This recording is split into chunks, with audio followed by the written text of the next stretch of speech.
प्यारे छात्र एवं छात्राओं, हमारे YouTube चैनल कॉलेज एजुकेशन में आप सभी का स्वागत है। मैं आपके लिए लेकर आया हूँ लेटेस्ट अपडेट। और ये अपडेट जो है ये RU से जुड़ी हुई है। राजस्थान यूनिवर्सिटी के द्वारा बीकॉम फर्स्ट ईयर और बीकॉम सेकेंड ईयर का एग्ज़ाम जो है वो घोषित कर दिया गया है।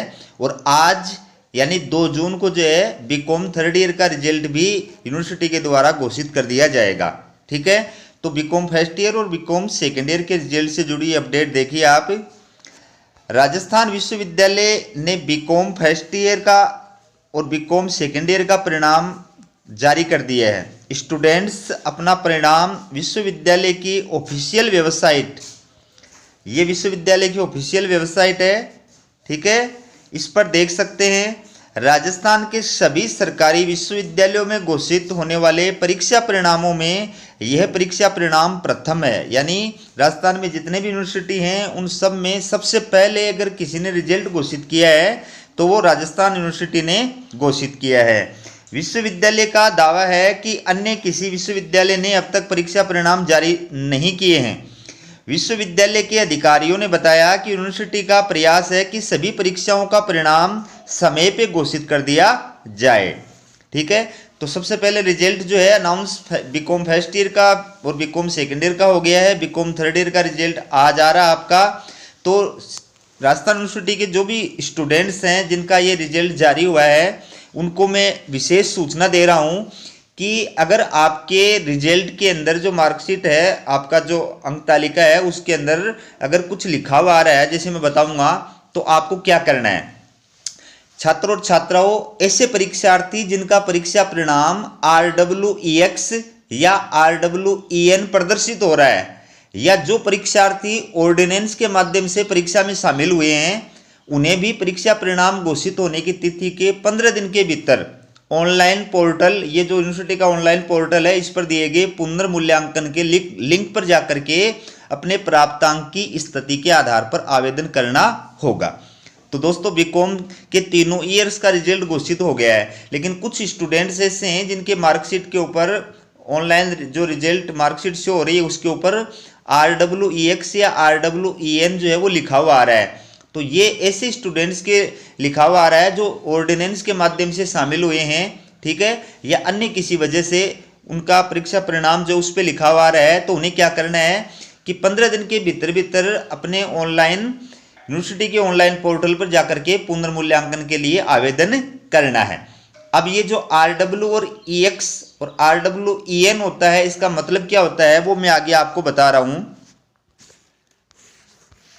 ये देखिए, आपकी यूनिवर्सिटी की मार्कशीट के रिजल्ट पे लिखे हुए शब्दों का अर्थ क्या होता है। अगर आपकी मार्कशीट पे ये शब्द लिखे हुए आ रहे हैं RWEX, RWEN या EFPS, EFPT या POSO या RL आदि, तो क्या करना है, क्या आपको पता है। यहाँ देखिए संपूर्ण जानकारी विस्तार के साथ में इन शब्दों का अर्थ जो है मैंने यहाँ पर लिखित रूप में विस्तार के साथ में आपके लिए बताया है।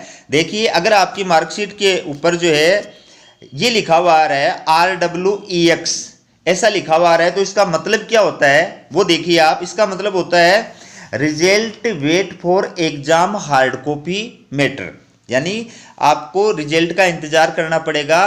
किस पर्पज से, कि आपकी जो एग्जाम की हार्ड कॉपी है उससे रिलेटेड कोई मैटर है, उस वजह से आपका रिजल्ट जो है उसके लिए आपको वेट करना पड़ेगा। तो ऐसा लिखा हुआ नहीं है, इसके लिए आपको क्या करना पड़ेगा, आपको ये करना पड़ेगा कि आपकी जो एग्जाम की ऑनलाइन फॉर्म की जो हार्ड कॉपी है वो या तो आपने कॉलेज में जमा नहीं कराई, या अगर कॉलेज में जमा करा दी तो कॉलेज वालों ने यूनिवर्सिटी में जमा नहीं कराई, या अगर कॉलेज वालों ने यूनिवर्सिटी में जमा करा दी तो यूनिवर्सिटी ने जो है उसको अपडेट नहीं किया। तो ये कोई भी रीजन हो सकता है, तो आपको जाकर के अपने कॉलेज में पता करना है, ठीक है, और प्राइवेट स्टूडेंट तो डायरेक्ट जाकर के यूनिवर्सिटी के अंदर पता करना है। और कॉलेज में अगर आपको ये पता चलता है, रेगुलर वालों को अगर कॉलेज में पता चलता है कि आपकी हार्ड कॉपी हमने यूनिवर्सिटी भेज दी है, ठीक है, तो फिर आपको यूनिवर्सिटी में जाकर के इस चीज़ का पता करना पड़ेगा, ठीक है, और वो हार्ड कॉपी जो है साथ में लेकर के जानी होगी, ठीक है, तब जाकर के आपकी मार्कशीट से ये शब्द जो है वो हटेगा और आपका रिजल्ट जारी हो सकेगा।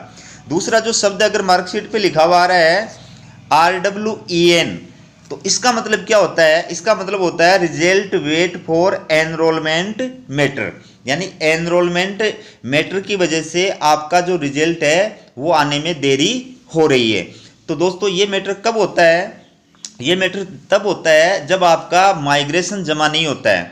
यूनिवर्सिटी का रूल है कि जो यूजी के स्टूडेंट है, विशेषकर फर्स्ट ईयर के, ठीक है, चाहे कोई भी फैकल्टी हो, फर्स्ट ईयर के जो स्टूडेंट है अगर उन्होंने 10+2 किसी अदर बोर्ड से किया है, ठीक है, तो उनको अपना original migration certificate exam form के साथ कॉलेज में जमा कराना होता है, ठीक है। और अगर आप पीजी के स्टूडेंट हैं तो और यूजी आपने किसी अन्य जो है यूनिवर्सिटी से किया है तो आपको अपना यूजी का migration certificate original exam form के साथ जमा कराना होता है। तो अगर आपने अपना माइग्रेशन जमा नहीं कराया है कॉलेज के अंदर तो वो आपको जमा कराना है। प्राइवेट स्टूडेंट डायरेक्ट जाकर के यूनिवर्सिटी में जमा कराएं और रेगुलर स्टूडेंट अपनी कॉलेज में जाकर जमा कराएं। और अगर आपने जमा करा रखा है उसके बावजूद ऐसा लिखा हुआ आ रहा है तो फिर आपको अपनी यूनिवर्सिटी में जाकर के ओरिजिनल माइग्रेशन लेकर के जाना है यूनिवर्सिटी के अंदर जाकर के, और फिर इस बारे के अंदर जो है पूरी तहकीकात करनी है और वो वहाँ पर जमा कराना है, तब जाकर के आपके नाम से ये मार्कशीट से ये शब्द हटेगा। इसके बाद में अगर आपकी मार्कशीट पे ये शब्द लिखे हुए आ रहे हैं दोस्तों, पर छात्र और छात्राओं EFPS, अगर ऐसा लिखा हुआ आ रहा है तो इसका मतलब क्या होता है? देखिए, eligible for part second year, ये फर्स्ट ईयर के जो स्टूडेंट होते हैं उनकी मार्कशीट पे लिखा हुआ आ सकता है EFPS, यानी एलिजिबल फॉर पार्ट सेकंड, यानी आप सेकंड ईयर के अंदर बैठने के योग्य हैं। यद्यपि आप पूरी तरह से उत्तीर्ण नहीं है लेकिन फिर भी आप सेकंड ईयर के अंदर बैठने के योग्य हैं, ठीक है। अगर आपकी मार्कशीट पे ये लिखा हुआ आ रहा है EFPT, तो इसका मतलब क्या होता है? इसका मतलब होता है eligible for part third year. ये सेकंड ईयर के स्टूडेंट होते हैं उनकी मार्कशीट पे लिखा हुआ आता है eligible for part third year, यानी आप थर्ड ईयर के अंदर बैठने के योग्य हैं। मतलब सेकंड ईयर के अंदर आप क्लियर तो पास नहीं हुए लेकिन आप फिर भी थर्ड ईयर के अंदर बैठने के योग्य हैं, ठीक है। अगर आपकी मार्कशीट पे ये शब्द लिखा हुआ है POSO, तो इसका मतलब क्या होता है? देखिए, पास ऑप्शनल सब्जेक्ट ओनली, यानी जो विशेषकर फर्स्ट ईयर के जो स्टूडेंट होते हैं उनके 4 कंपलसरी सब्जेक्ट भी होते हैं, Hindi, general English, environment study और कंप्यूटर एप्लीकेशन, ये 4 उनके कंपलसरी सब्जेक्ट होते हैं। तो अगर आप कंपलसरी सब्जेक्ट के अंदर पास नहीं हुए हैं और सिर्फ ऑप्शनल जो 3 सब्जेक्ट हैं उनके अंदर ही पास हुए हैं तो उस सिचुएशन में आपकी मार्कशीट के ऊपर जो है ये शब्द लिखा हुआ आएगा। इसका मतलब आपके कंपलसरी पेपर जो हैं वो ड्यू रह गए हैं, जो आपको आगे सेकेंड ईयर में या थर्ड ईयर के अंदर जो है कंप्लीट करने हैं, ठीक है। अगर आपकी मार्कशीट के ऊपर RL लिखा हुआ आ रहा है तो इसका मतलब क्या होता है? प्यारे छात्रों और छात्राओं, RL का मतलब होता है रिजल्ट लेट, यानी परिणाम बाद में। तो इस प्रकार का जो लिखा हुआ आता है उसका मतलब ये होता है कि आपका रिजल्ट जो है वो रोक लिया गया है और रिजल्ट जो है वो बाद में जारी किया जाएगा। और ये कब होता है? ये किसी भी रीजन से हो सकता है, जैसे मान लो एग्जाम के अंदर आपके द्वारा नकल का मामला बन गया है या अन्य कोई प्रकरण है इस प्रकार का, तो उस मैटर के अंदर जो है आपकी मार्कशीट के ऊपर RL लिखा हुआ आ सकता है। तो ये थी दोस्तों आपकी एग्जाम की जो मार्कशीट होती है, ऑनलाइन जो कॉपी होती है अंक तालिका, उसके ऊपर जो लिखे हुए शब्द होते हैं उनका अर्थ। इसके बाद देखिए, एग्जाम रिजल्ट से असंतुष्ट छात्र छात्राएं क्या करें? तो दोस्तों अभी मैंने बताया कि एग्जाम रिजल्ट जो है अगर उससे कोई भी छात्र और छात्राएं संतुष्ट है, मतलब आपका परिणाम जो है आपको ऐसा लगता है कि मेरे इस सब्जेक्ट में इतने नंबर आने चाहिए थे, इस सब्जेक्ट में इतने नंबर आने चाहिए थे, उतने नंबर नहीं आए, तो आपको क्या करना है? तो दोस्तों आपका जो रिजल्ट अनाउंस होगा उस रिजल्ट अनाउंस के बाद में यूनिवर्सिटी के द्वारा और आपको टाइम दिया जाता है रिवैल्यूएशन फॉर्म भरने का।